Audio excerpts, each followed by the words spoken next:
Welcome everyone to the 2024 Vice President debate. My name is Shane Clayton. I am the Election Commissioner for Student Government. And my name is Cleo Weston, and I'm the Politics Editor for the Iowa State Daily. We would like to thank you both the Holiday Jones campaign and the Hirsch Margaret campaign for attending, and the Election Commission and the Iowa State Daily for their preparation leading up to tonight's event. The debate structure will be as follows. Each candidate will be given a 90-second opening statement, followed by questions about pre-agreed upon topics for both candidates to answer, and then individual questions directed toward each candidate's platform. Both candidates will have 60 seconds to answer each question and 45 seconds for any rebuttal. Following the questioning period, we will take a 5-minute break, and when we resume, we will ask questions that have been submitted by the student body. Everyone online, the link to submit your questions is on the Election Commission website under the Debates tab. A QR code will be posted on the live stream during our 5-minute break, where you can submit your questions in a Google form. At the conclusion of the debate, each candidate will have 90 seconds to make a closing statement. Before the debate this evening, Senator Jones won a coin toss and is elected to go second. So, Vice President Margaret, you have 90 seconds for an opening statement. All right. Well, hey, first of all, thank you very much to the Iowa State Daily and the Election Commission for hosting tonight, and thank you as well to Sydney, my opponent this evening. But I have to be honest with you, Sydney. I'm here to do more tonight than debate with you. I'm here to talk to you, the students, and I'm here to tell the truth about how student government can be doing more to support you. Anyone who's read the Daily in the last couple of weeks understands that something isn't right in this organization. The question is, who do you want to fix it? I have an undisputed record of fighting for you. I fought to increase financial aid opportunities on campus, specifically increasing the Pell Grant. I helped launch Iowa State's first ever multicultural club fair, and over the next few weeks, you'll see the rollout of our innovative new parking ticket relief program, which will save you money on your parking tickets. But I have a bigger vision for what's next. A vision of working with the Department of Dining to expand the franchise options we have here on campus. A vision where Iowa State once again hosts big Jack Trice concerts the way that we used to. And a vision where 1 in 3 Iowa State students are not food insecure because student government is here to better support organizations like SHOP. And so tonight, I want you to ask yourself, which of us on this debate stage has the experience and the vision to implement effective solutions to the problems that you're facing? If you're really listening tonight, I'm confident that the contrast between myself and Sydney Jones could not be more clear. Senator Jones, your opening statement. Why Iowa State is a question that has been repeatedly asked to me during my time here. My answer always being, it feels like home. Growing up, my family stood by the rule, our home is your home, to all who walk through our doors. And that is precisely the sense of belonging everyone should feel in this community. Iowa State is a place I proudly call home. Nevertheless, I recognize the pressing issues on this campus. Many students do not feel heard or supported by university administration, student government, or their fellow peers. Alongside Jennifer Holliday, I am dedicated to correcting those shortcomings by creating community, increasing inclusivity, helping health, and securing sustainability. Our goal is to unlock the doors of acceptance and create a safe, inviting, and supportive environment for all members of our Iowa State community. The mission of student government is service to, advocacy for, and empowerment of the student body. I joined student government to take part in fulfilling that mission, but too often the students and the issues facing them are left out of the conversation by our leaders. This is why I am running.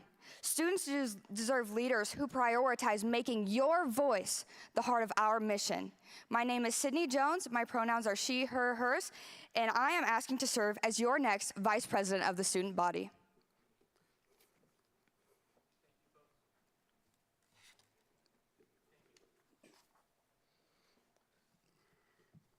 Thank you both so much.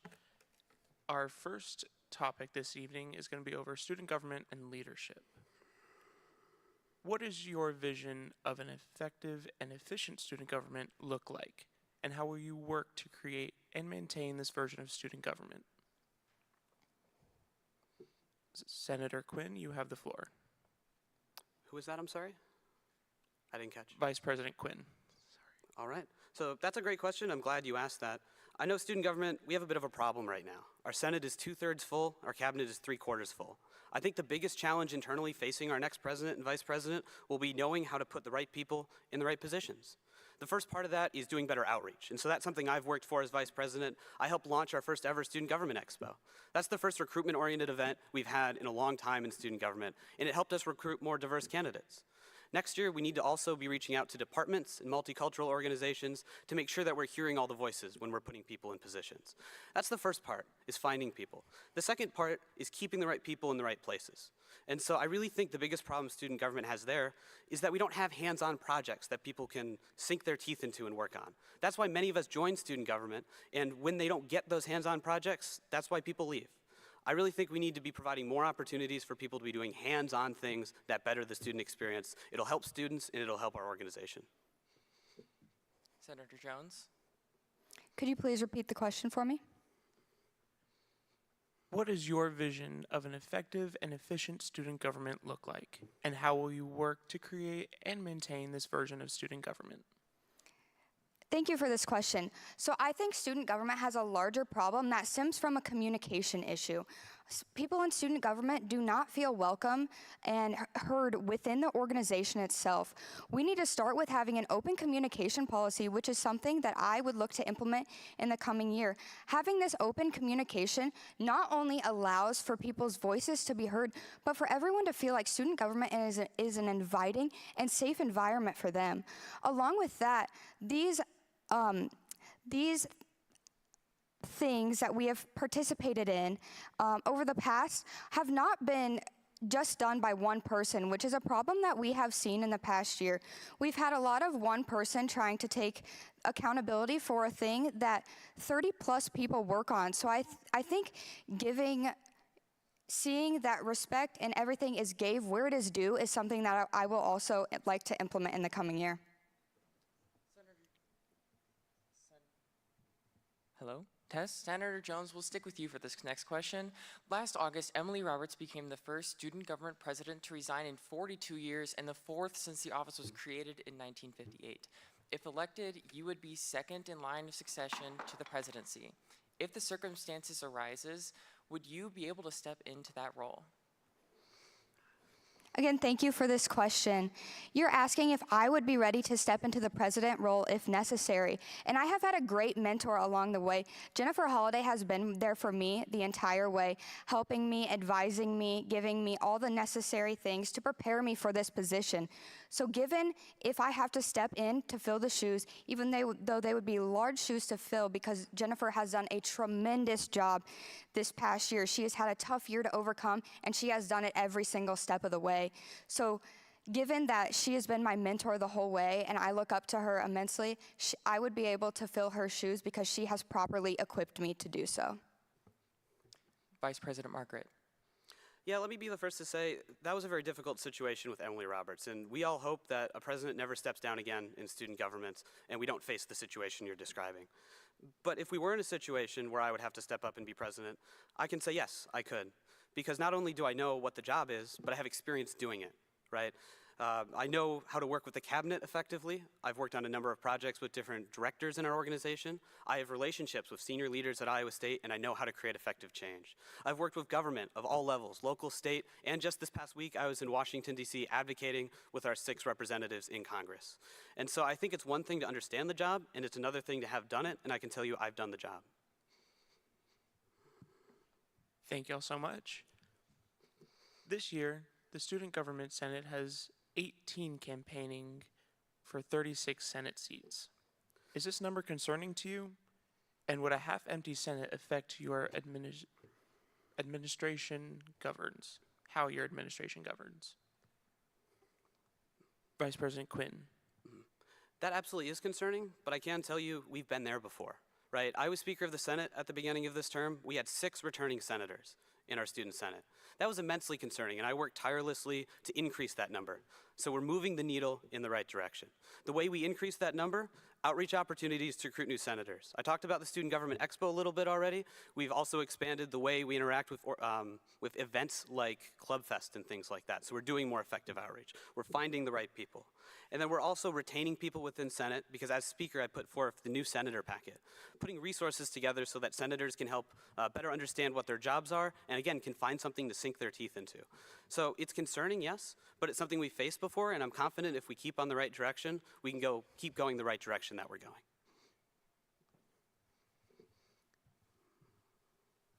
Senator Jones. Will you please repeat the question? This year, the Student Government Senate has 18 students campaigning for 36 Senate seats. Is this number concerning to you? And would a half-empty Senate affect how your administration governs? Thank you. So 18 people campaigning for seats. Is this a larger problem? We have a problem within student government where people do not feel welcome. You can see in our past meetings that people have felt uncomfortable, myself included, by the actions that have occurred during these meetings. Students do not feel like they have a seat at our table.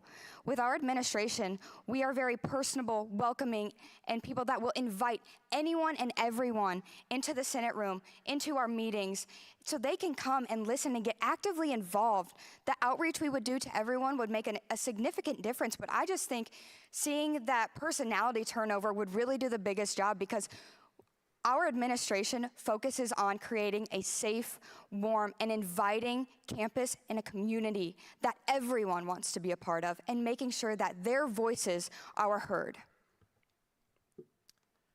As a quick follow-up, both of your campaigns were quick to chalk support slogans and social media handles across campus this week.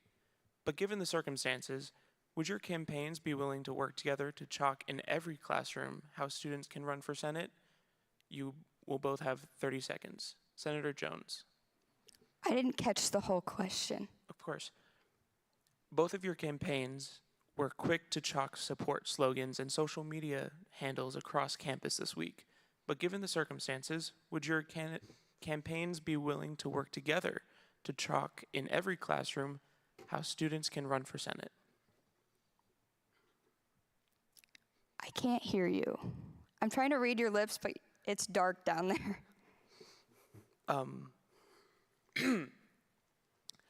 Both of your campaigns were quick to chalk support slogans and social media handles across campus this week. But given the circumstances, would your campaigns be willing to work together to chalk in every classroom how students can run for Senate? You will have 30 seconds. Thank you for the follow-up. I think both of our campaigns are really looking to see more people in Senate, but we are actively preaching that everywhere we go, every chapter we visit, every meeting we go to, we are saying we want this Senate to be full. We want to hear your voice come to our room. We want to hear what changes you think need to be made, because we are here for the student body. We are here to make sure that we are actively getting the changes done that the students feel need to be done here on campus. Vice President Quinn. And I believe the question was if we would chalk together as two campaigns to increase awareness for Senate. True. And I'm sorry, I didn't catch, was that a yes? Would you be willing to work on that with us? I answered that yes in the beginning of the question. That would be great. We would love to do that. I think anything we can do to attract more senators, in the student government is absolutely something we're willing to do. Because it's not just about us as candidates, it's about increasing awareness of student government. That's why I know both of our campaigns have been chalking, and I know we'd be willing to work together. Thank you all so much. Senator Jones, we'll start with you on this next question. What is a student government policy or project you worked on that you are proud of?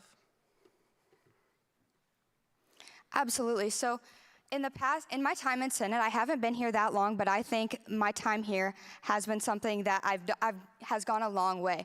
I've been actively working with the athletic department so that we can see a student-first university again. This will also benefit homecoming, so we will see activities available for all students on homecoming.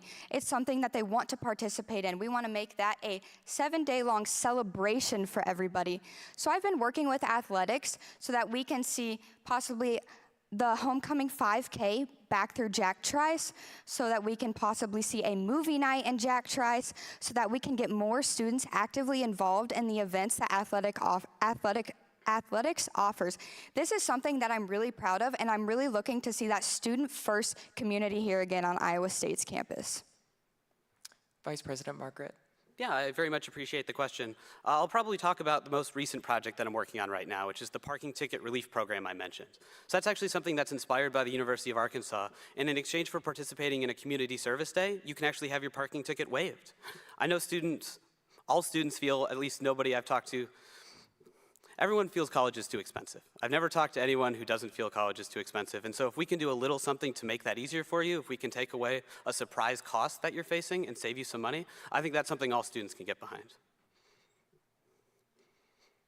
What is the most difficult decision you've ever had to make during your last leadership position? And how did you arrive at your decision? Vice President Quinn. I would have to say the most difficult decision I've made this term was actually to leave my old position, which was Speaker of the Senate. I had to vacate that office in order to be Vice President, and I worked very hard to become Speaker. I had a lot of policies to welcome students in the Senate. I passed a lot of important legislation, and that was a role I very much cared about. I have to say, it was going back to that motto of right people for the right position and saying, I like this job, but if I accepted the role of Vice President, I would have a bigger platform to work on the things that I've already said I wanted to do. And so that was a tough decision, but one I'm absolutely glad I made because it's allowed me to have such an impact here at Iowa State. Thank you. Senator Jones. One of the toughest decisions I've had to make in my current leadership position, because I have not held a position in Senate before this, was speaking up. One of the toughest things that I've had to do in the past Senate meetings, there has been some toxic culture kind of happening between people in the room. Students do not feel comfortable, Senate members do not feel comfortable sitting there. So speaking up and advocating for the right things to happen, speaking up and saying, this is not how this should be. We want this place to be safe and welcoming to everyone who steps foot in there. And unfortunately, that's not how it's been. So seeing that change, stepping up and making sure that things are being said when things need to be said so that everyone feels like this is a safe place for them. We will now move on to our second topic of the evening, and Senator Jones, you'll begin it. It's diversity. According to data within the Office of Institutional Research, Iowa State is considered a predominantly white institution, with over 72.6% of students identifying as exclusively white. What current efforts are taking place to increase diversity among the student population, and what additional initiatives should the university take to accomplish this? Thank you. So I think the answer for this is retention. We need to work to make sure people feel this is a warm and safe place for them so that they stay. So one of the things Jennifer and I are implementing with our platform is making sure more communities and more identities are represented on Chief Newton's ISUPD advisory board. This will give students who don't feel safe with police, who don't feel secure with police, the opportunity to make sure that their voices are heard on that advisory board, making sure that they have a place to go and hear that and see that Chief Newton and his advisory board is really there for each and every student. So we really want to see an increase in communities and identities that are represented within that board. Tying that back to retention, when people feel safe and welcome here on this campus, you will see more people stay. So that's the kind of things we are doing to make sure that we are increasing that and making sure that people stay because this is a safe place to be. Vice President Margaret. Yeah, I think that's a great point, actually. I was going to say something about retention as well. Iowa State is about 9% international students right now. We attract some world-class talent to Iowa State. It makes our university stronger, and it makes our programs more competitive. And I think, like Sydney said, we need to increase retention of those students. The current tuition for international students, not counting room and board or anything like that, is $30,000. I don't know of anyone in this room who's paying $30,000 to be here at Iowa State. And I think we can lower that number to retain the international students that we have here at Iowa State. I think Martin and I are very focused on student affordability, and this is a way it plays directly into DEI because we need to be empowering people to have the opportunity to study here.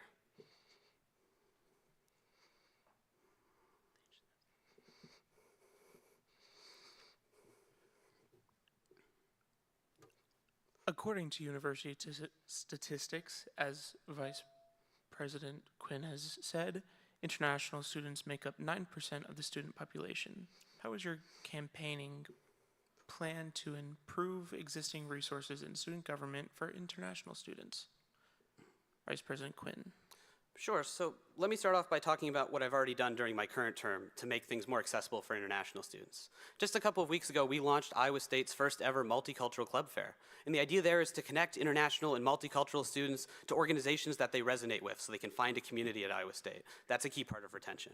What Martin and I will do once we're elected student body president and vice president is launch our first ever international career fair. And so the idea there, and I'll talk about this a little bit more later, is to also help those students not only fit in here at Iowa State, but find somewhere they fit when it comes to a career after their time at Iowa State. Thank you. Senator Jones. Currently on Senate, we have someone serving as the Director of International Student Experience. I would like to remind everyone that anyone can come and be in Senate. Anyone can run for any seat available in Senate, including the one that I am up here running for tonight. International students and anyone in the student body can run for these positions. But with Jennifer and I's platform, we are partnering with ISSO to create a mentorship program between international students and domestic students, as well as we are partnered with dining to ensure that at least one dining hall is open during university breaks. This has not been the case in the past, so we will ensure that at least one dining hall is open for a few hours a day where students can stop in, grab their 3 meals, and this will benefit international students immensely because some students just don't have the opportunity to go home during those breaks. Senator Jones, you'll begin this next question. On January 24th, former Iowa State student Derek Miles published an Iowa State University Police dash and body cam video and uploaded it to YouTube. It showed ISUPD officer Frankie Contreras taking him to the ground in a campus town parking lot. The incident resulted in Miles requiring surgery for a torn labrum, and he said he would not return to Iowa State until the officer is fired.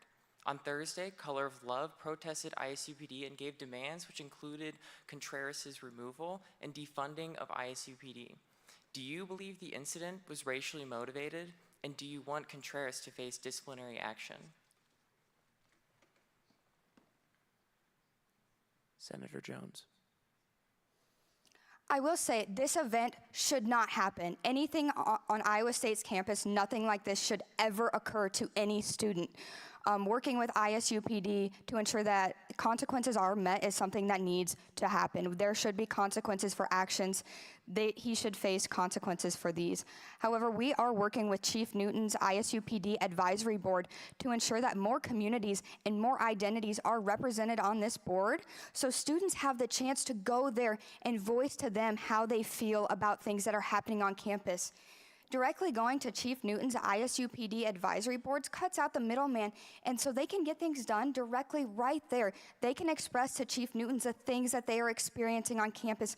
Chief Newton wants to work with students. He wants to see more communities and more identities represented on his ISUPD advisory board. So in our term, I think that's something we're really going to try and implement. We want people to feel as safe as possible on this campus, and unfortunately, that's something that has not been happening. Vice President Margaret. Yeah, let me start off by saying student safety is the most important thing at Iowa State. That should absolutely be our #1 priority, is the safety of students here. And that's actually why I did join the ISUPD board that Sydney was just talking about. I joined at the beginning of this past semester because I care about student safety, and we need to have honest conversations when things like this happen. Now, I'm not fully well-versed on that situation. I have to say, students have concerns about that. I share those concerns. We need to be looking at this critically and figuring out next steps so nothing like this ever happens on our campus again. I think Sydney is entirely right about inclusivity. And so we actually have a meeting for that board later this month. I'm going to bring that up. We're going to have a very honest conversation about that. We're going to deliver results for students. Thank you all. Iowa State is currently planning to implement 10 DEI recommendations from the Board of Regents, including restricting pronoun disclosure. How are you currently addressing the recommendations?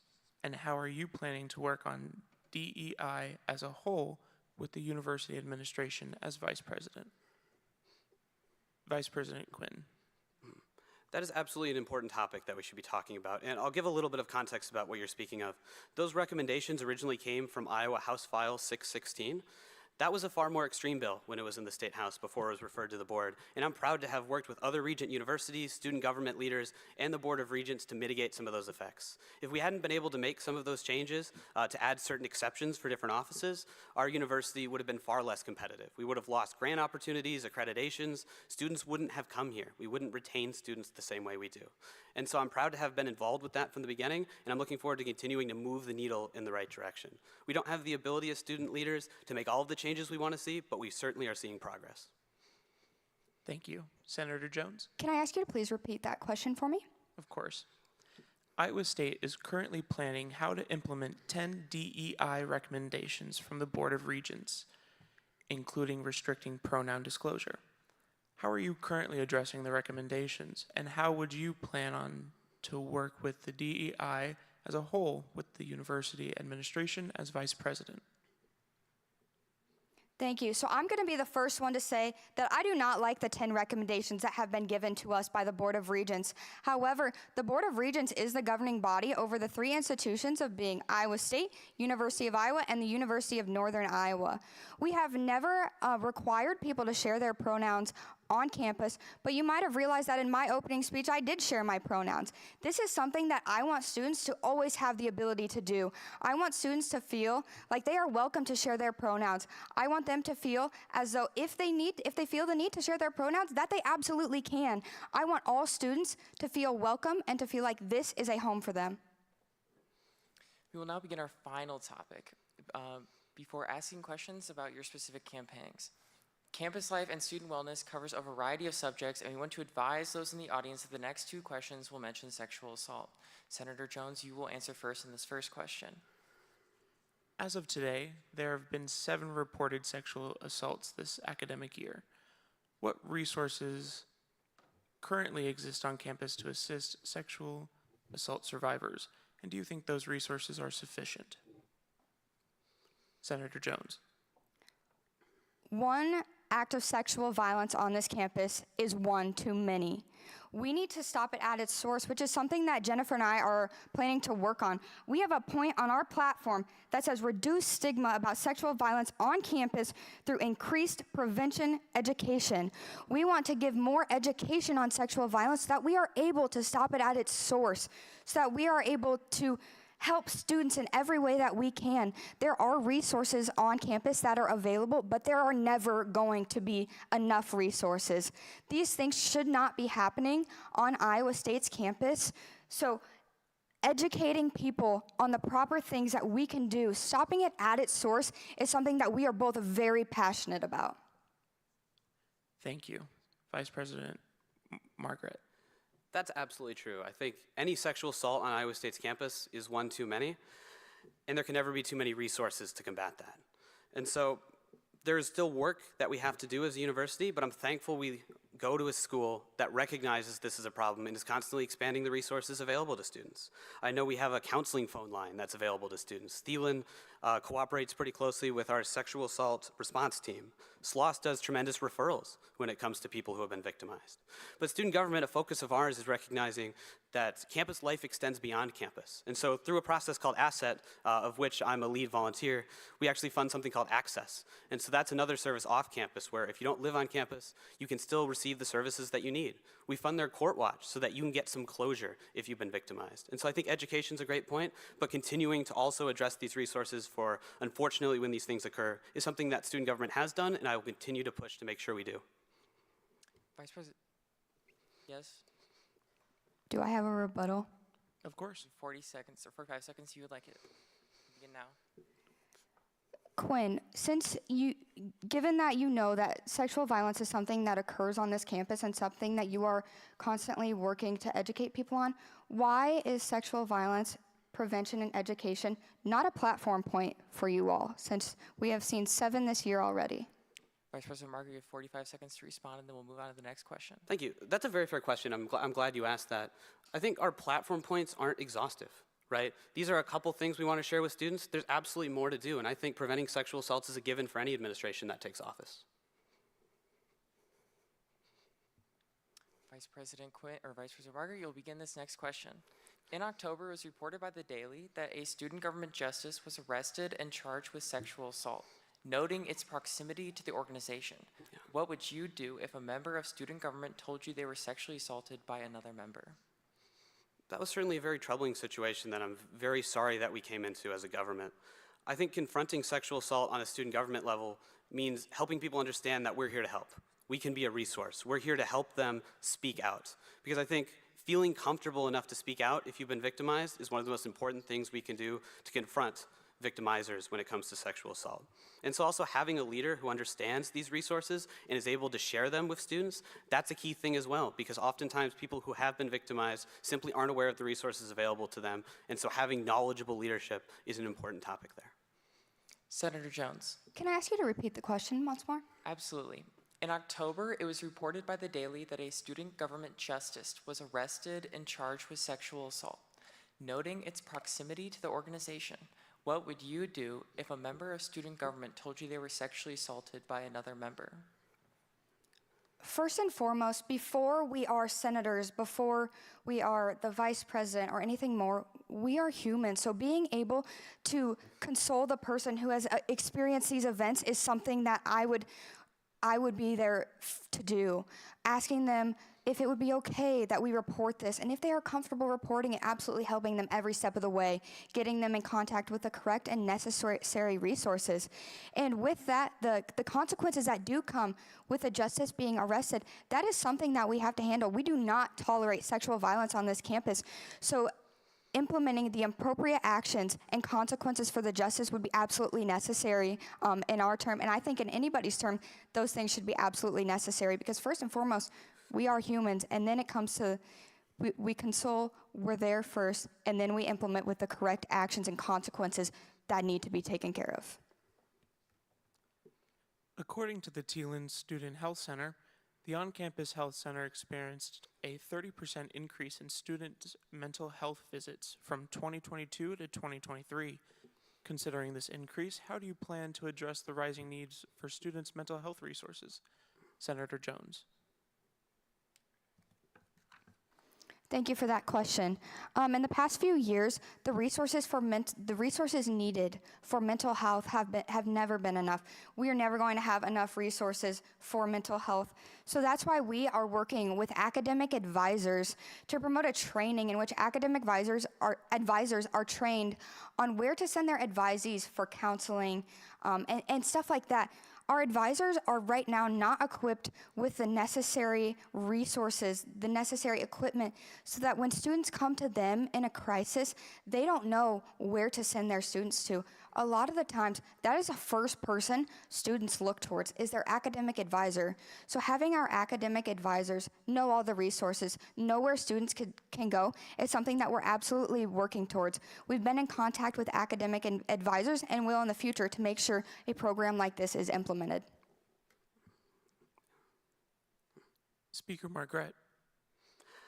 I think we all can agree that mental health is obviously a very pressing concern for students. And so let me get real straight away to the two things that I'm already doing as vice president to address that. Firstly, I went with student government's delegation last week to Washington, D.C., and when we met with all 6 of our congressmen, we advocated for better licensing of therapists across state lines. So if you're from a different state right now, you can't call your preferred provider. We want to work with Congress to fix that. So it'll reduce stress on this university because we have 2 therapists for 30,000 students, and it'll give you greater flexibility when it comes to your preferred provider, Second thing that I've worked on is securing a recommended funding from the Board of Regents that we're now trying to pass through the State House. And so if that passes, we would get $350,000 to work on mental health prevention. And a key part of that would be a well-being course, just so we're not addressing all of the symptoms of mental health, but we can prevent it before it starts. We'll now move on to, yes, Senator Jones, would you like to respond? Yes. You have 45 seconds. Okay, thank you. So you speak very, very highly on the resources that are available for mental health and the stuff that you yourself are doing. However, we have not seen that your campaign is actively advocating for mental health resources, actively advocating for students to get the help they need. Rather, it's you doing it on your own. Why is your campaign not advocating for such a large problem that we see within our campus, state, and world today? Vice President Margaret, you have 45 seconds. Yeah, no, it's a great point. I just shared with you 2 examples of what I'm doing currently as vice president, and those efforts will absolutely continue. It's, again, one of those things where meeting students' basic needs shouldn't be something that we have to campaign on to get political points. It should be something that we do because we're good leaders. Now we will move on to addressing specific candidate platforms. Senator Jones, yours comes up first. Your campaign has asked for collaboration with the Faculty Senate to develop a syllabus statement that increases awareness of students' academic rights. Could you explain which specific academic rights you want in the statement, and if added, do you believe students would read it? Absolutely. So we've had the meetings, we've had the conversations, we've worked with students. Our platform is entirely based off what would benefit every single student here at Iowa State. So we worked with current president of the Faculty Senate, Sarah Bennett George. We sat down and had a long conversation with her about this. We originally wanted to do a bereavement policy. However, she told us that is something that's not achievable. So we have implemented and rearranged things to make things so that they are achievable, things that will happen during our term. So with this, we would see a statement added to the pop-up statements that are added onto every single syllabus here at Iowa State. This would be a more accessible and easy way for students to get in contact with the rights that are there for them. A lot of students don't know the exact rights that they hold as a student, so putting all of those in one place will ease the process for students when they have to go through something that they should not have to go through. Senator Jones, I just want to follow up with a quick yes or no. Do you believe students would read the statement in the syllabus? Yes. All right. Vice President Margaret, you were nominated by President Jennifer Holliday to become her vice president following the resignation of Emily Roberts. What have you already done that warrants your re-election to the position, and why did you decide to run with Director Hirsch instead of the person who nominated you to the current position, President Holliday? That's a fair question, and I think I have to be very honest with you about that. I believe that was 2 parts. It was why am I running with Martin Hirsch, and it was what have I done to deserve re-election.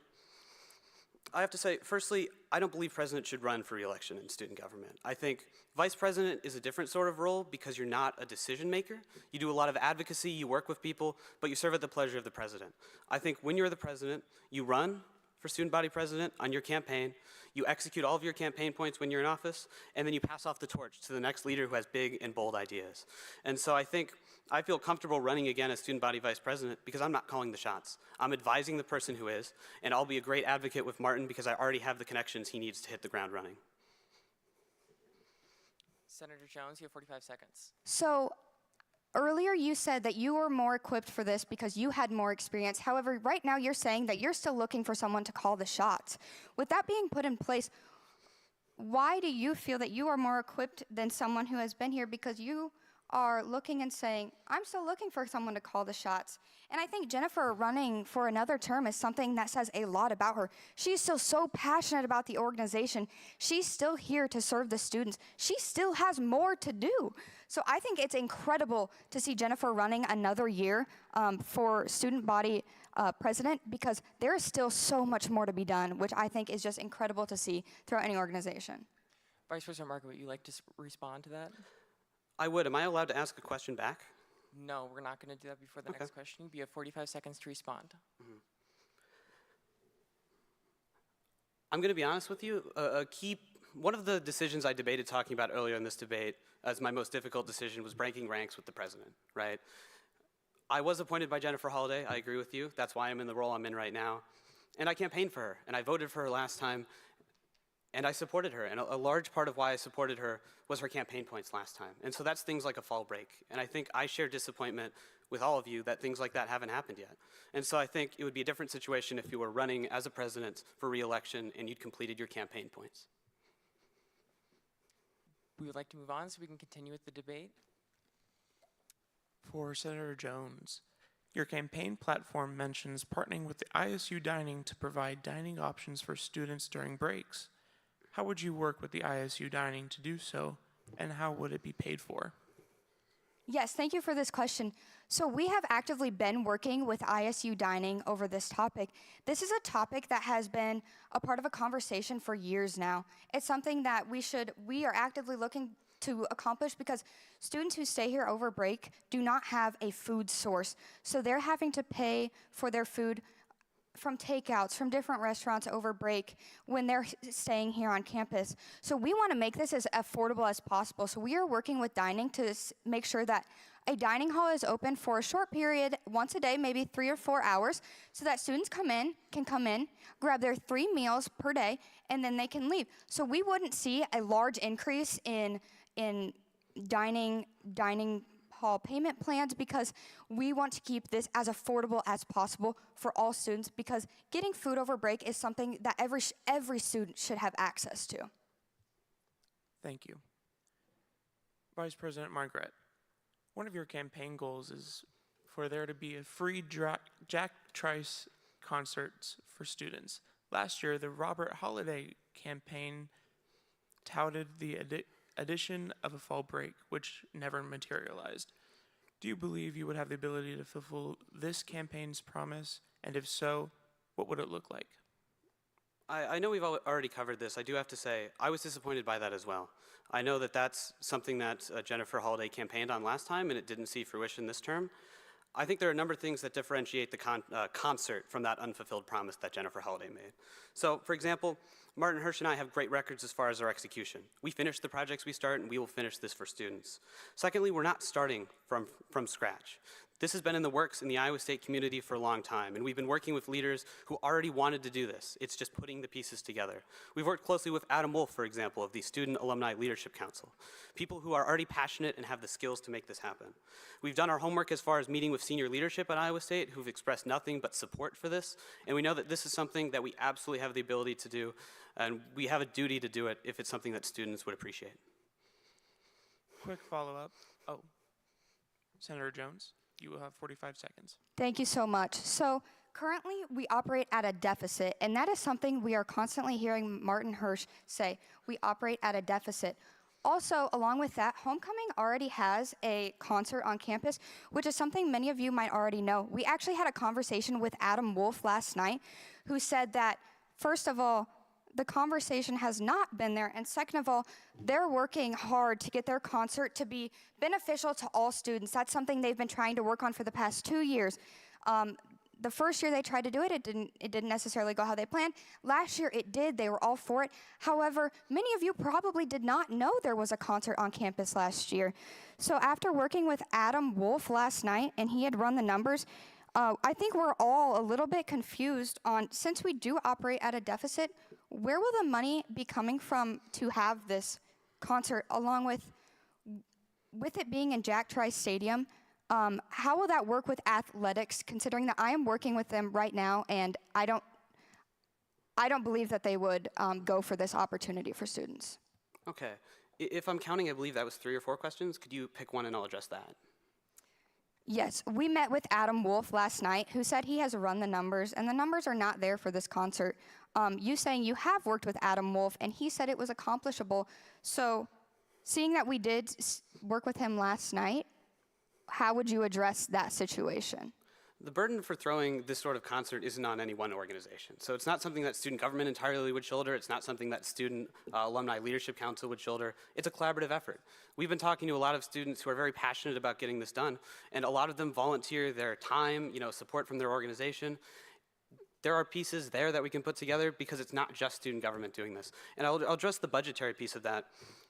Martin Hirsch, this is his campaign plan. It's mine as well. He is our finance director. We do have an understanding of how the finances work. We don't technically run at a deficit. Is that my time? Or I misheard you. We don't technically run at a budget deficit, but this is an opportunity for us to fundraise as well, so we can sell tickets to those who are not attendees at Iowa State. Thank you all so much. We will be moving on. Senator Jones, your campaign wants to reduce the stigma about sexual violence on campus through increased prevention education. How do you plan to accomplish this? Absolutely. So we have been working with the Student Government Health and Wellness Director on this point, with ISUPD Advisory Board and Chief Newton, along with professionals on the Iowa State campus who are in health and wellness. So we have had the conversations with them. We've sat down for hours and thought up, what can we do to ensure these things do not happen on our campus? And this is what the point that we have come to that we think is the best and will most accurately target these things. We want to boost education and provide more education on sexual violence resources that are available for survivors, and what we can do to break the stigma surrounding sexual violence. We want to do all these things in partnership with the Health and Wellness Director, professionals at Iowa State in Health and Wellness that we have had the conversations with, as well as many others who we think would benefit from this point. Vice President Margaret, according to the faculty handbook, faculty are permitted to introduce new content and give new assignments during prep week. The policy falls under the jurisdiction of the Faculty Senate. How do you plan to override or collaborate with the Faculty Senate to implement your platform of making prep week what your campaign describes as, quote, a real break? Firstly, let me address the phrasing there. We absolutely are a campaign of collaborating. We don't wish to override anything. We don't have the authority to tell the Faculty Senate what to do. We wish to collaborate, right? And so I have connections on the Faculty Senate, including President Bennett George, as Sydney mentioned. And those are connections we'll leverage. We can point to other universities that have done very similar things, for example, the University of Chicago, when it comes to reducing what's allowed to be taught or assigned on prep week and give students a real break. And so we have the connections here to make it happen. We have examples of other schools doing the same thing. And I'm confident that this is a great Senate. They'll be receptive. Senator Jones, you have 45 seconds. Thank you, Quinn. So like you mentioned, we have met with current Faculty Senate President, Sarah Bennett George, and we specifically met on a lot of things that are in the syllabus. After discussion with her, she said this is something that students have been trying to accomplish for about 10 years now.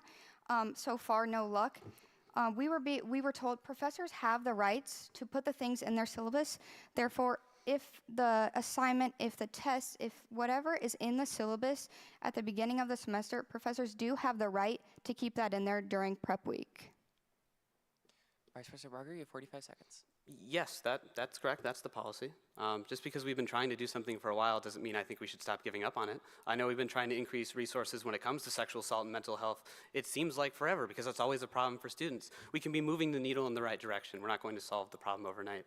But just because it's something that people have tried in the past doesn't mean we should shy away from it now. Thank you both. For Senator Jones, your campaign wants to boost the accessibility of on-campus resources for students to get accommodations and diagnoses. Could you explain how you want to accomplish that? And as a sitting senator, have you already submitted a bill in the Senate to start work on your solution? I have not yet submitted a bill because we have more meetings in place for this. We have already worked with health and wellness professionals, like I have told you. However, there are a few more meetings that we are actively we have on our schedule to have in corporation to this. So what we would do is we would partner with an outside source to bring in physicians or doctors from outside of Iowa State University. They would be here for a set amount of time, and they would be able to help students get the correct accommodations and diagnoses they need on campus. For example, if you have trouble focusing, you could get the correct accommodations needed for testing to be successful here at Iowa State. I personally use the accessibility services here at Iowa State. In case many of you haven't noticed tonight, the lights are now brightened and I have a speaker right next to me. I wear bilateral hearing aids, so this is something that I am very passionate about, ensuring that all students have what they need to be successful here. Can I add a quick follow-up to that? Of course. I just wanted to talk about one specific thing that you mentioned. I'm a big proponent of accomplishing things and advocating even before you have a fancy title, right? I don't think that's synonymous with being a leader. I think anyone in Senate can do meaningful things. I would just broaden that question a little bit. I know you're on the Rules Committee. Have you submitted any bills to the Student Senate? I have not submitted any bills to the Student Senate. That being, I have not seen any direct problems that I have needed to directly state that haven't already had bills come before Rules Committee. So being in Rules Committee, I get to see some bills before they go to Senate, and I have not seen the necessary need to submit a bill going to Senate that hasn't already been submitted ahead of time by someone else. So there are Thank you things that both you could so fix as much. Vice President, but not as a We Senator? have a lot of questions to get to, so we'd like to move on. Thank you. For Vice President Margaret, what differences do you believe your plan to create a food insecurity task force would accomplish, and will it change any of the existing services provided to students on campus, like SHOP? I started off in my opening statement and I mentioned that 1 in 3 students at Iowa State are estimated to be food insecure. That's 1 in every 3 people that you know at this university. Martin and I think that's wholly unacceptable, and even though we're a huge fan of services like SHOP and we wish nothing but expansion for them, we think student government can be doing more to support them. We've met with leadership from SHOP. We can be helping them recruit volunteers. We can be raising the amount of money that we're paying them in their contract so they can provide the services that students need. It's not a replacement by any means. It's a mechanism for us to more effectively support SHOP. Senator Jones, your campaign wants to increase opportunities during homecoming week. What opportunities are you proposing to implement? Absolutely. This is a topic that I am so excited about. I have been working directly with the athletic department, as well as we've been working with President of the Alumni Association, Jeff Johnson. We want homecoming to be a 7-day long celebration. We want homecoming to feel like something students all want to go to. So in doing this, we want to work with alumni, the city of Ames, to incorporate a larger aspect to homecoming. We would like to see the homecoming 5K going back through Jack Trice, having a movie night in Jack Trice, getting the city of Ames actively involved in the things that are happening, seeing more students at the homecoming activities, possibly having a student Yell Like Hell team, having the students in the Cardinal and Gold tournaments that we have here on campus, just seeing active participation from everybody so that homecoming is a week-long celebration here on campus. Can I ask a brief follow-up question to that? Gives you 45 seconds. I think that's great. I know Martin and I, one of the main reasons we're running is we want to make the everyday college experience better. And so a number of those things, if we're elected, we would love to help you implement those. But as far as building community and providing unique experiences for students, I just have a quick yes or no question.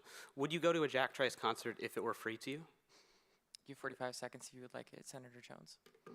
Like I stated before this, nothing is free. I mean, nothing is free. So to get a concert, money has to come from somewhere.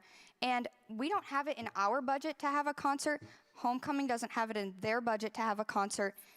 Athletics would not be promoting a free concert unless they're able to profit off of it.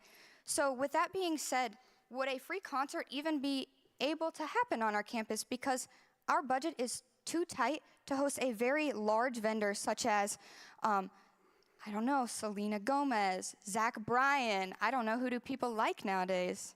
But we would not be able to host something that large, something that we would see all participation in across the board with the funding that we have, unfortunately. I missed the part on whether you would go to it. Vice, I would have to see who performs. Fair enough. right, Vice President Margaret. By the conclusion of this semester, 5 career fairs will occur. Why do you believe Iowa State should host an additional career fair in lieu of the International Career Fair, and how would you advertise to international students on campus? I think we should do this event because it's challenging for international students to find jobs. And the reason I know that is because my roommate's actually an international student, and him and I talk often about some of the challenges he's faced when it's come to employers. Employers are scared that there's more paperwork when it comes to international students. They don't want to go through the effort, and it's limiting for students when they have to be above and beyond for employers to do the minimum. And so this event would accomplish 2 things. Firstly, it would level the playing field for international students. It would allow them to find the career that they want after their time here at Iowa State, and it would incentivize employers to keep international students in the state because, like I said earlier, we attract world-class talent. We'd love to keep some of that in Iowa. Thank you both for this session. We will now be taking a 5-minute intermission and collect questions from the audience. To submit questions, you can scan the QR code either online or in the audience. The QR code will take you to a Google form where you can write questions to individual candidates or both candidates. And you can also access the Google form on the Election Commission website under the Debates tab. When we return, we will be asking the candidates questions that will have been submitted by the student body. We will see you in 5. Thank you, Shane.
Let's dive right in.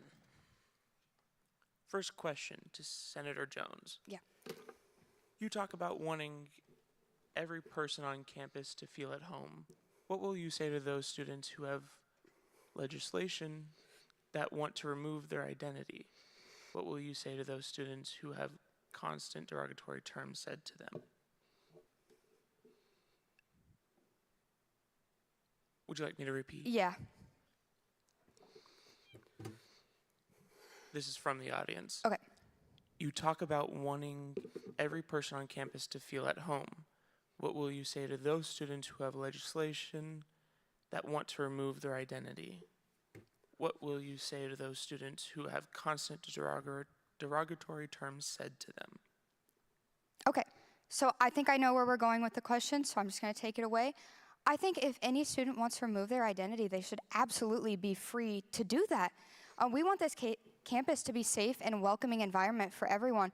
So in regards to derogatory terms or these things that are happening on our campus that absolutely should not be happening on campus, we will partner with the correct administration and work with faculty to ensure that these things can get cut at the source so that these things are not happening. We are an inclusive campus. We want everyone to feel like this place is a home for them. I want everyone to feel that for themselves. So I think if students are wanting to remove their identity, they should absolutely have the necessary things in place to let them be able to do that. And this should feel like a safe and warm campus for everyone, which is something that we are going to work extremely hard to do. And to Vice President Margaret, how would the parking division be entirely self-funded impact your parking relief program? Yeah, so that's a great question. We actually did meet with both our parking director and our police chief before we even considered the idea of doing a parking ticket relief program. And so the idea is two things. First of all, student government is funding a very small scale pilot, and so that's just that's maybe 100 students or so, just to try it this year and see if it's something that students would want. But secondly, the idea is that it's an investment in community health, because we're not just getting rid of tickets, we're incentivizing students to make our campus a better place, and that eases the burden on departments like the police department. Thank you. Again, another question from the audience, this time to Senator Jones. Do you and Jennifer Holliday plan to work on promises and platform points from President Holliday's previous campaign that are unfulfilled? Absolutely. So I will start by saying Jennifer has had an incredibly tough year. No one would understand what it was like to be in her shoes, what it was like to have the conversations that were had. No one understands what it was like for her to be able to step up into those shoes. At the time, Jennifer was taking points from someone who we know now is not the best person to be taking points from. However, at the time, she was unaware of that being true. Over time, we've talked about making our platform so that it is achievable, so that it is tangible. On our platform, every single initiative that we have is tangible and achievable. We have had the conversations. We've spoke with students. We've spoke with admin. We've spoke with faculty. And we know that each and every one of these points is something that is accomplishable within the next year. Can I ask a quick follow-up to that, Shane? Of course, you have 45 seconds. So I don't need the full 45 seconds. I'm just curious. So the answer is no. You're not looking to finish those promises that Jennifer Holliday made, including things like the fall break. Senator Jones, you have 45 seconds. So my question to follow up with that is, I did not support a campaign last year. You, however, did support a campaign last year. You did support Jennifer's campaign. You did support Emily's campaign.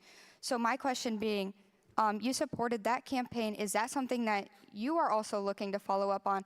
I've answered the question on, we've had the tough year.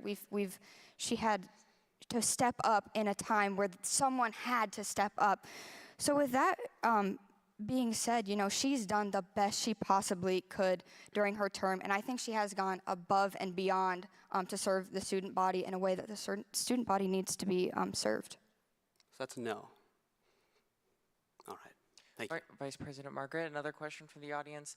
In regards to your answer to the rebuttal regarding the lack of an important campaign point, why is it that you feel concerts at Iowa State are a higher priority than sexual assault prevention? And that's again from the audience.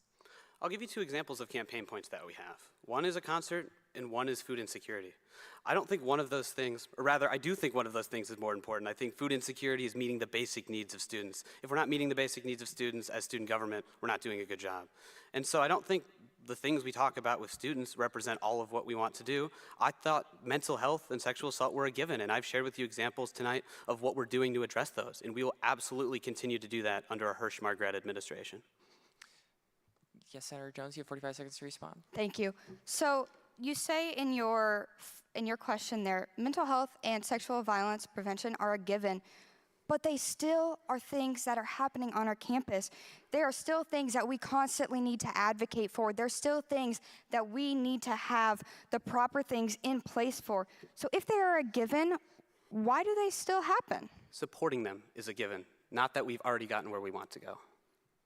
Then why is it something that you're not advocating for? I am, and I've shared examples tonight of how I'm doing that. Thank you Can you both. talk to me about how you're We're gonna advocating for thank you both. inclusivity? We have a lot of questions to get to, and we'd like to get to a couple more. Senator Jones, what have you done in the Senate that makes you deserving of the vice presidential seat? What are your tangible goals? Absolutely. So my goals with the vice presidential seat, number one, the most important responsibility, or actually I'm gonna speak on two here. The responsibility of the vice president is number one, to chair the Senate. But number two, to ensure that university committee seats are filled. And that is something that we have not seen in the past year. So making sure that my job is done adequately by seeing that all seats on the university committees are filled, because that is how we get student voices heard. That is actively how we get students to participate in the policies and stuff that are set for them, because we want to hear student voices on the university committees. But by seeing that those seats are not full, which is a duty of the vice president, we are lacking the voices. Can I ask a follow-up question to that? Of course, you have. Again, 45 it's something I've said tonight. I'm a big proponent of being a leader before the title. And so when I was in Senate, I actually put forth a number of pieces of legislation. I worked on different projects, and that's sort of what made me an appealing choice for vice president. What have you done in the Student Senate? Not what have you advocated for or started, what have you accomplished in the Student Senate? Actively working with the athletic department, which is something that we have not seen in the Student Senate. I am working with Athletic Director Jamie Pollard directly to ensure that we as students can see a student-first campus, more or less, and we can see these things getting done within homecoming weekend. That is something that I have accomplished. That was Thank you working, both not for your accomplished, Sydney. input. This next question will be addressed to Vice President Margaret. How do you plan to work on addressing food insecurity through student government and in tandem with outside organizations? Absolutely. I've been involved with ASSET, for example, since I've been a part of student government. That's an organization that supports community health, right? So resources that we have off campus, that's incredibly important. Food insecurity is a big issue there. I think we can be doing more to support SHOP, not because they aren't doing enough, but because we have resources to give. They're one of our smallest contracts in student government. We can be paying them more to support the services that they provide so they can expand. Because anecdotally, when I talk to people from SHOP, there's need. And when they have new food shipments every week or every couple of weeks, they're overrun. They don't have the food to meet the demand. We can support them by helping them purchase those things. We can help them recruit volunteers because they're struggling to find people to man SHOP. We have resources and we can give them to SHOP, excuse me. This next one is for both of you. Senator Jones, you will start us off. Mm-hmm. Considering there's a large amount of graduate students on Iowa State's campus, what are your platforms doing to improve their well-being on campus? I would love to touch on this point. This is a point that many graduate and professional students have come to us with. This is a point that is constantly affecting the graduate and professional student body. So we have taken it upon ourselves to meet with GPSS President Christine Kane, as well as some students within that field. And so directly on our platform, we have an initiative which says, work with experts in the field of graduate and professional student affairs to enhance the scheduling of programs, lectures, and events so they are more tailored and accommodating to the needs of the student. Graduate and professional students do not feel like they have the same resources that are given to undergraduate students, so promoting and ensuring that graduate and professional students are absolutely getting the same resources that undergraduate students have here on campus is something that we are very passionate about. We are very passionate about working with GPSS to ensure that graduate and professional students have the resources they need to be successful. Thank you. Vice President Margaret. I completely agree, and I've been saying for a long time that student government needs to do a better job representing graduate students. And so that's why Martin Hirsch and I, we don't have a graduate campaign point, we have a graduate platform. There's only one thing on our platform that doesn't directly benefit graduate students in addition to undergraduate students, and so we're here to help all students. This next question is also for both of you. Both campaigns have Greek life connections. How would they feel about their event, Homecoming, being expanded and taking away from them?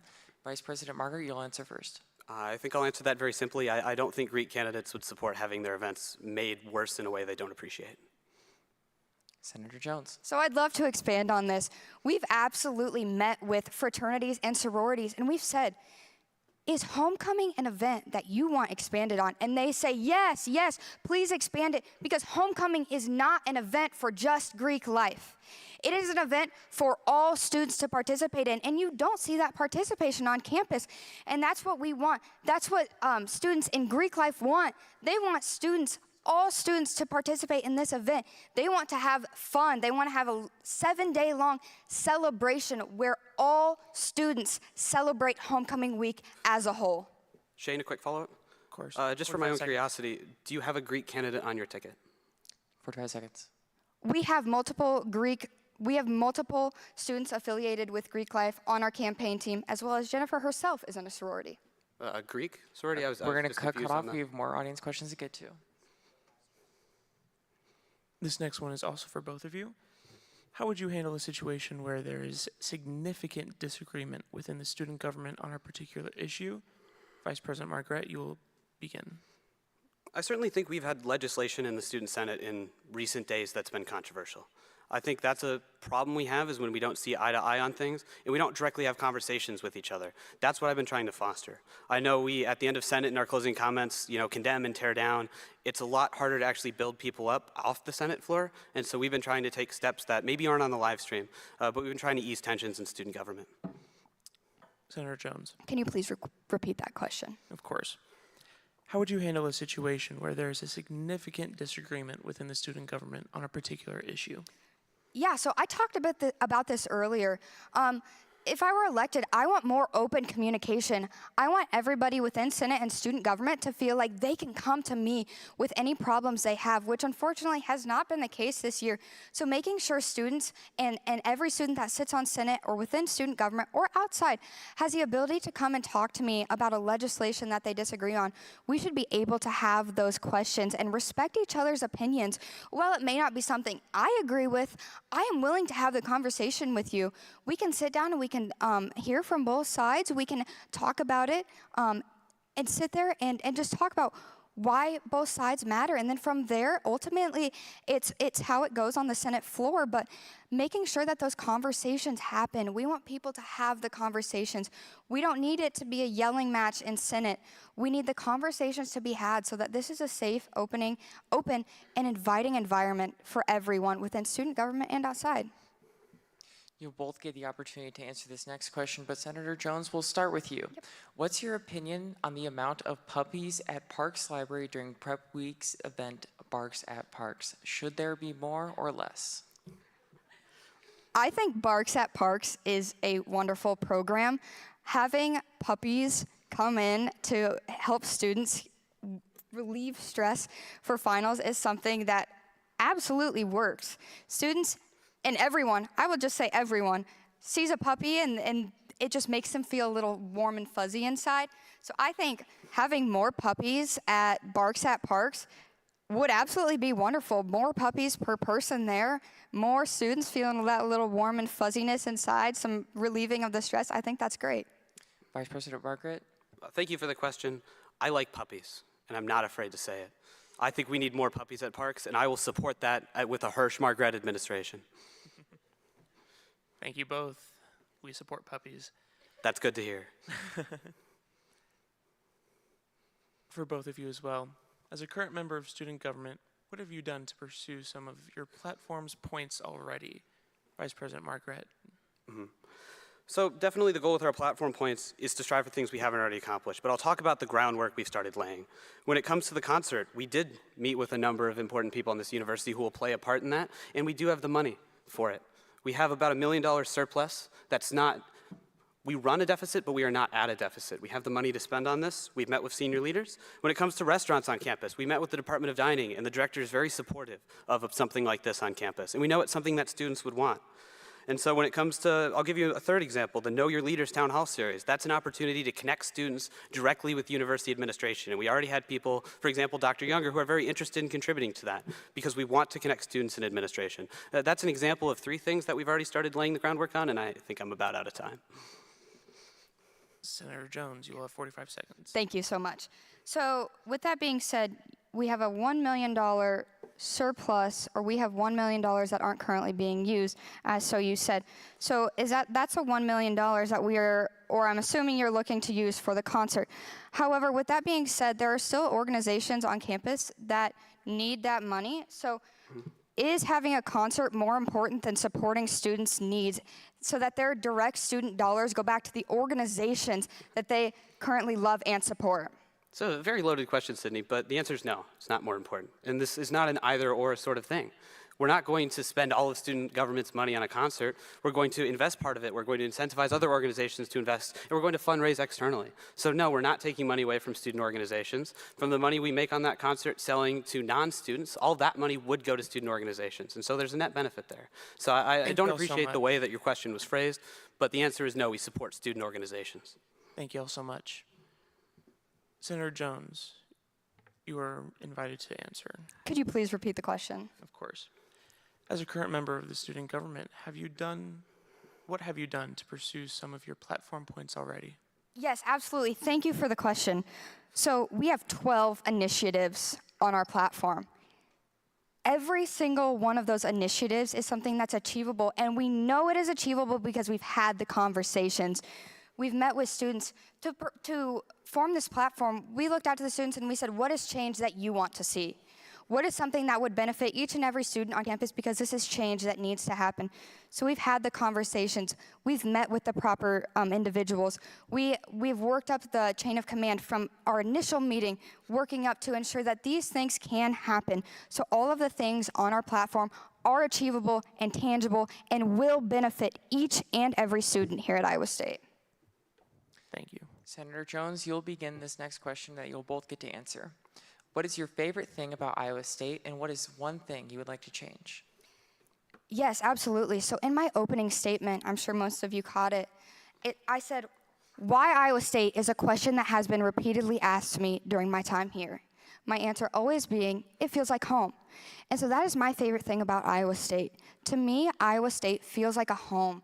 It feels like someplace that I can come to, because to me it feels safe and inclusive, and that's just something I'm working for everyone to feel, because I know Iowa State, and this would be the part which is like this other side of that question would be, this is something I'm trying to work towards. Iowa State does not feel like a home to every student on campus. Students feel like their voices aren't being heard or supported by university administration, student government, or their fellow peers. So working to ensure that student voices are heard, which is our mission. Your voice, our mission. That is what we want to do. We want to ensure that every voice within the student body is heard on campus. Vice President Margaret. So I believe at the beginning of your question you were asking, what do we appreciate about Iowa State? And I have to say, one of the reasons that I decided to attend here is when I took a tour, very much like what Senator Jones said, people are very welcoming. I had a great experience talking to students, and they had great things to say about their experiences. So I really think there is a community, and I think, like Senator Jones said, we can do more to make it a more inclusive community. So that's why we have platform points. For example, the International Career Fair. I've already done things like the Multicultural Club Fair, things like that. We can build more inclusivity. And a way that I foster inclusivity is I build up people's ideas, and I like to think critically about how we can get stuff done. I don't tear other people down. This next one is aimed at both of you. If you are not elected, in what capacity will you be involved in student government? Vice President Margaret, you may start. Sure, once again, I'll give you a very simple answer. I was a senator before I was vice president. I loved it. I passed a lot of bills. I worked on a lot of projects that meant things to me. I would run for Senate, or rather I'd be appointed after the election to Senate. I'd love to stick around. I'm a sophomore right now. I'm going to be here until I graduate. And so it's not about the title. Wherever I can serve in this organization is great, and that would probably be Senate. Senator Jones. Thank you. So I would love to see a Senate seat, if not elected, because these are things that need to be accomplished here on Iowa State's campus. These are initiatives that need to be done to ensure that every student does feel safe and welcome and supported here on Iowa State's campus. With that not currently being the case, even if not elected, Jennifer and I both, along with many members of Senate, would work to ensure that each and every one of our platform initiatives is accomplished because they are tangible and achievable initiatives that need to be done here at Iowa State University. Senator Jones, you'll be the first to answer this question. What is one positive thing you know about your opponent?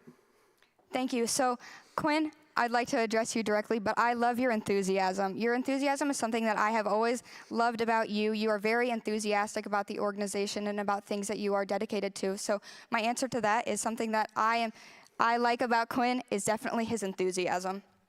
Vice President Margaret? I would say I definitely appreciate your initiative, for example, in athletics. I think that's a very important thing we need to be talking about. Sports are the lifeblood of Iowa State, as they are of any other university. That's a project I'm really looking forward to seeing if you can complete. Senator Jones, you'll be the first to answer this one. Yep. What will be your number one priority if you were elected? This is such a tough question to answer because I think every one of our initiatives is extremely important and valuable to the Iowa State community. But I would say I just can't pick one. I'm so sorry. I think all of them are equally as important. I think every voice on campus deserves to be heard. And by accomplishing all 12 of these initiatives, we will ensure that every voice on campus is heard. Vice President Margaret. I think that's a very straightforward question, and all of these platform points are things that will impact the college experience in a positive way. If I had to pick what's the most important, it's basic needs. It's things like food insecurity, it's mental health, and it's sexual assault. That might be, not be the first thing on our platform, but it's our first priority as leaders. Vice President Margaret, you'll answer this next question first. What do you think is the most important responsibility of the Vice President? Oh, that's a great question. I think definitely being a strong advocate to the president. I think you want to elect someone who's really going to fulfill their campaign promises and who's going to make the college experience better. And the vice president is the person who they rely on when it comes to connections with the university administration, with Congress, with local, state, and the Board of Regents. I think you really want your vice president to be a resource so that the decision maker can accomplish the things they set out to do. Senator Jones? Yeah, can I ask you that you please repeat that question for me? Absolutely. What do you think is the most important responsibility of the Vice President? Thank you. So I've already answered this question a little bit in a previous question, but I'm going to go ahead and reiterate what I said. So first and foremost, advocating for each and every student on campus, ensuring that voices are being heard. Along with that, an important duty of the Vice President is to chair the Senate. And like I said before, a very important duty of the Vice President is to ensure that university committees, the seats that we have on those, are filled. That is something that has not happened this year, and that is how we hear voices.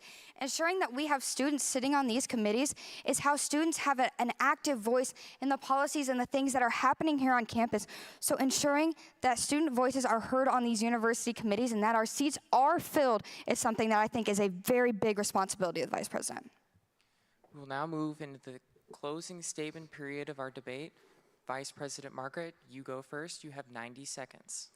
Thank you. And tonight I've had the privilege of sharing with you quite a few of the bold new initiatives and projects that Martin Hirsch and I will bring to campus as your next student body president and vice president.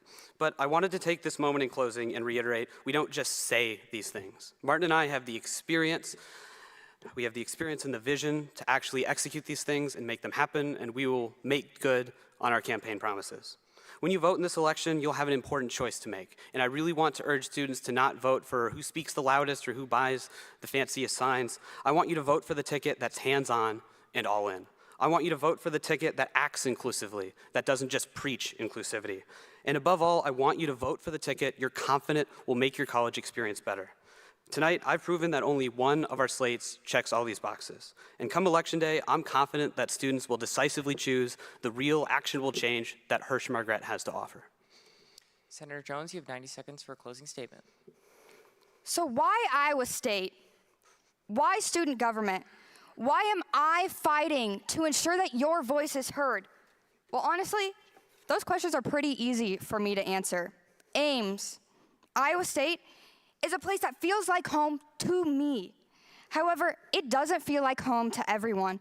There have been 7 reported acts of sexual violence within this school year. 1 in 3 students on campus are food insecure. We've seen a 30% increase in students visiting for mental health reasons to Thielen since last school year. Does this sound like home? Do these sound like statistics coming from a college campus where they feel like their voice is heard? By aligning our efforts under the overarching themes of creating community, helping health, increasing inclusivity, and securing sustainability, we have meticulously identified 12 initiatives that directly tackle the genuine concerns expressed by these students. These solutions have not spontaneously appeared. Rather, they stem from discussions held with students, administration, and faculty. The groundwork, dialogue, and now armed with tangible and achievable solutions, we can bring about meaningful change and enhance the student experience. Jennifer and I will bring our points into action and create a campus environment that truly reflects the needs and aspirations of our student body. We have real solutions for real problems, and that is why I am asking for your vote to be the next Vice President of the student body. Thank you. And with that, folks, this concludes the 2024 Vice Presidential debate. Thank you both for being here. I thank both campaigns for joining us tonight, and thank you to the members of the Election Commission, and to the Iowa State Daily, as well as the MU technician staff that have helped in preparation for this event.